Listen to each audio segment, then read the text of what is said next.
знервованість, переляк, стрес. Знову спізнилась. Щось серце погано.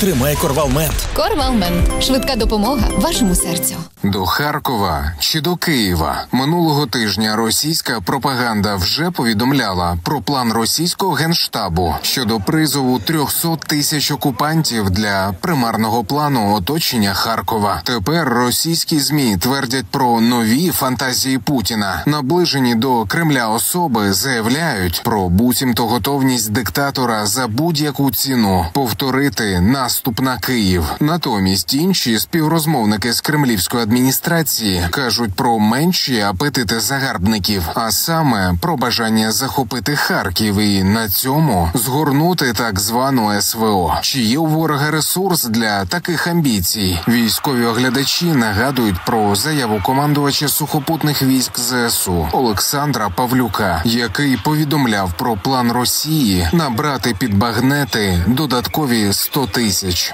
Якщо ми відштовхуємося від слів пана Павлюка, то 100 тисяч – це наступ на одному з тих напрямків, які вже є.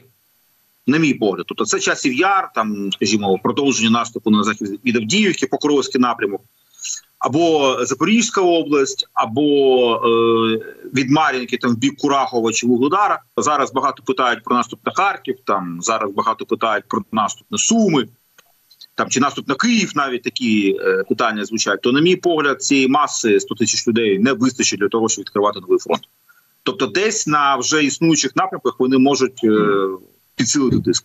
Але ворогу, вочевидь, вистачає потужностей, щоб відкривати нові номенклатури озброєнь. Під час атаки на Київ у понеділок, 25 березня, ймовірно, ворог використав нові балістичні ракети «Циркон». Цю інформацію підтверджували і військові експерти, і голова Центру протидії дезінформації при РНБО. І на відміну від розрекламованих Росією і вже добре відомих українцям кинджалів, ця ракета справді може вважатися надзвуковою. Поки що наші патріоти можуть її збити, але у разі нових модифікацій навіть американська ППО може не впоратися з ворожим ударом. Цей «Циркон» це вже практично гіперзвукова зброя. Знижена на ціль відбувається на такій швидкості, яка ще може бути перехоплена з РК «Петріот». Тобто там трошки понад 4 махи. Це близько 5000 км на годину, плюс-мінус. То така швидкість ще дозволяє збивати ці ракети з боку ЗРК «Петріот», але час реакції дуже обмежений, дуже стислий. Якщо Російська Федерація буде далі йти по шляху вдосконалення цих ракет, тоді може наступити той день, коли «Петріот» стане, скажімо так, неактуальним. Навіть на війні ударних дронів зі штучним інтелектом та гіперзвукових ракет не гублять актуальності перевірені десятиліттями види зброї, як от міномети. І виробництво снарядів до них триває не лише на території західних партнерів, а й десь на таємних локаціях в українському тилу. Невелике приватне підприємство, яке виготовляє корпуси до мін, побачили західні журналісти. Його керівник – 64-річний підприємець із Мелітополя. Він був змушений виїхати з рідного міста після окупації в 2022-му. Росіяни вдерлися і захопили його фабрику, яка робила обладнання для сільськогосподарської техніки. Тепер він має нову маленьку фабрику і нову велику мету – до 100 тисяч корпусів щомісячно, які потім наповняться вибухівкою вже на підприємствах Румунії та Болгарії. За кілька тижнів ці міни рушать на фронт і завітають на позиції окупантів. Ми виробляємо боєприпаси для 120-ї міни, 82-ї і 60-ї. Также пытаемся мы сейчас, или не пытаемся, налаживаем производство двигателей для дронов и боеприпасы для дронов. Я чувствую, что мы приближаем нашу страну к победе. И вносим немножко, чтобы быстрее мы победили. Я знаю, что мы победим. Олексій Пасак, 5 канал. Окупанти намагаються знайти слабкі місця українських систем ППО. Саме тому ворог і зменшив інтервали повітряних атак на Україну, заявив речник командування повітряних сил ЗСУ Ілля Євлаш в ефірі телемарафону. За його словами, останнім часом росіяни змінили тактику обстрілів, досить потужно намагаються атакувати важливі інфраструктурні об'єкти. І атакувати і в подальшому основна його мета – це дестабілізувати обстановку всередині країни, змусити Україну до, звичайно, що не стандартних дій. Звичайно, що ми продовжуємо моніторити і виявляти ракети і інші засоби противника та наносити по них вогневе ураження. На 98-му році життя помер український вчений та народний депутат кількох скликань Ігор Юхновський. Про це написав львівський міський голова Андрій Садовий. Юхновський очолював парламентську опозицію «Народна Рада» у 1991 році.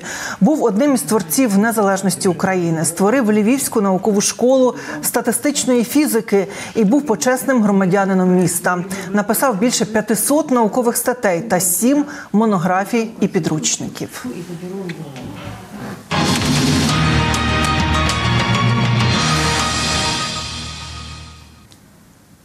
Росія надалі продовжує демонізувати Україну. Кремлівські посіпаки намагаються прив'язати до теракту в Москві українські спецслужби. Брехнею намагається переконати міжнародну спільноту.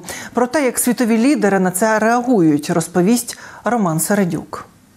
У теракті винні терористи ІДІЛ, але Путін, його і посіпаки як мантру твердять казки, що нібито до атаки у Крокус-Сіті-Холл причетна Україна.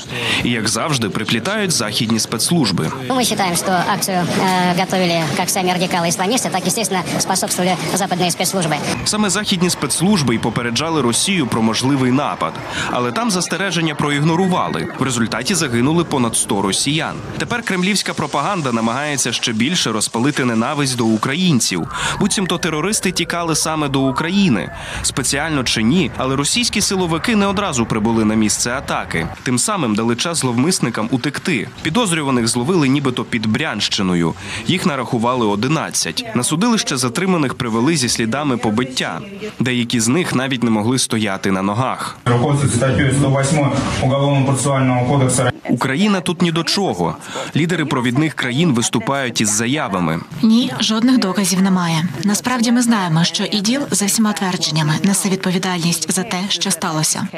Цинічними такі заяви Кремля вважає і президент Франції. Еммануель Макрон засудив російські звинувачення України в причетності до теракту в Крокус-Сіті-Холл.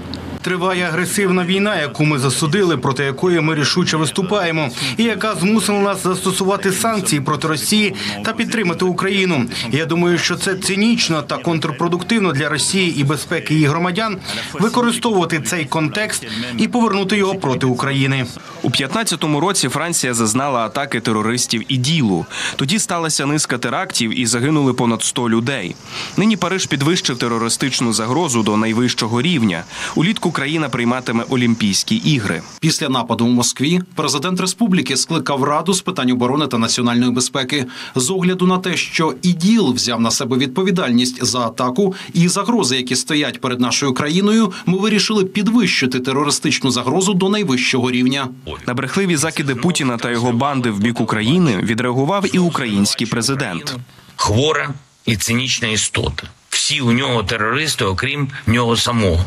Хоча терором вже 2 десятиліття живиться саме він. Саме він – найбільше вікно для терору. Він та його спецслужби. Тим часом українці на маячню диктатора реагують жартами, розміщують меми. На одному з них жартівливий розпорядок дня наших розвідників. Наприкінці дня – обов'язковий салют. Роман Середюк, 5 канал. Україна отримала 4-й транш від Міжнародного валютного фонду. Про це повідомило Міністерство фінансів. До державного бюджету надійшло майже 880 мільйонів доларів США. Гроші передали у мережах програми механізму розширеного фінансування. За нею передбачено виділити Україні 15,6 мільярдів доларів, з яких до бюджету вже залучили близько 5,4 мільярди. Програму переглянули тричі. Саме завдяки цьому вдалося отримати додаткове фінансування за зауважили в міністерстві. За даними Національного банку, Україна робить значні успіхи в запровадженні реформ у співпраці з МВФ.